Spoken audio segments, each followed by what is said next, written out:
Hello guys, ang video na ituturo ko sa inyo ay kung paano mag-wiring ng dalawang ilaw kukontrolin ng tigisan switch. At kapag ganito guys na ilaw lang ang inyong iwa-wiring, ang circuit breaker dyan na gagamitin nyo ay 15 ampere at number 14 naman sa wire. At magsasample tayo dito guys. Ito ay sa kusina at ito naman sa sala. At linagyan rin natin ng L1. Ang ibig sabihin ng L1 ay lights 1 at ito naman yung switch niya.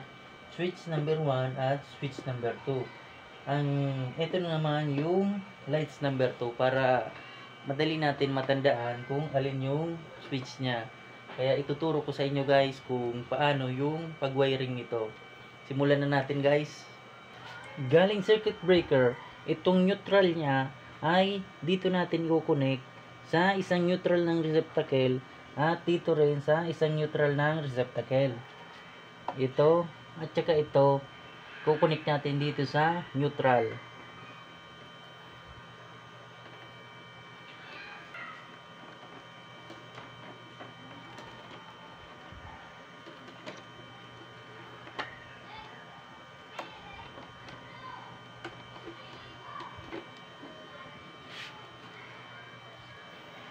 At ito naman na live wire niya ay i-connect natin dito sa tig-isang line ng switch. Dito sa switch 1 at saka switch 2. Itong live wire niya ay dito na natin yan i-connect sa isang line ng switch 1 at dito sa isang line ng switch 2.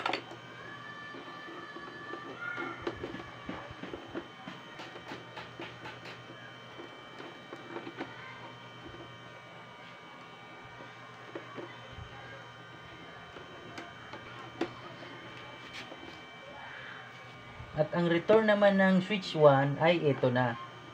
Ay dito natin yan i-connect sa lights number 1.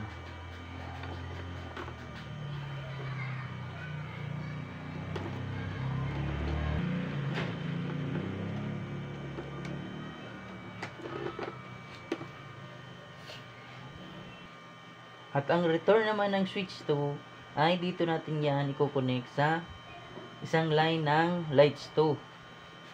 Lights number 2.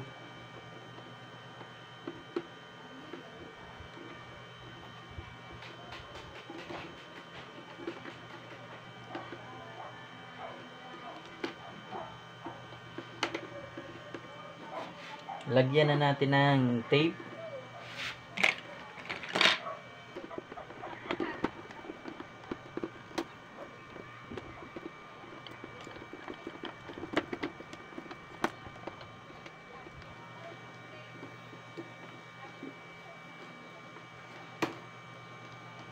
Kaunti lang guys yung nilalagay natin na tape kasi tatanggalin lang naman natin to.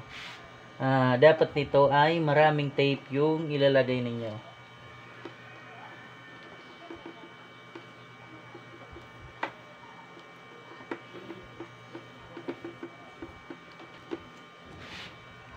Ipasok na natin ang wire dito sa junction box.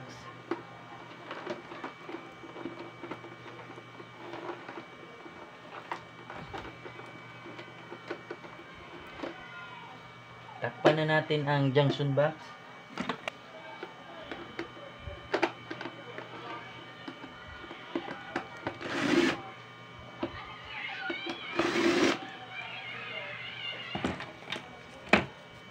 Lagyan na natin ng bulb ang receptacle.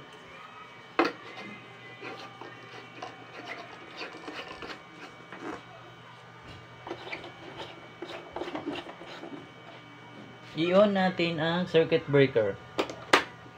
At i-on natin ang switch number 1. At dapat kapag in-on natin to ay umilaw yung lights 1. I-on natin. At try naman natin yung lights number 2. I-on natin yung switch number 2. Dapat iilaw siya.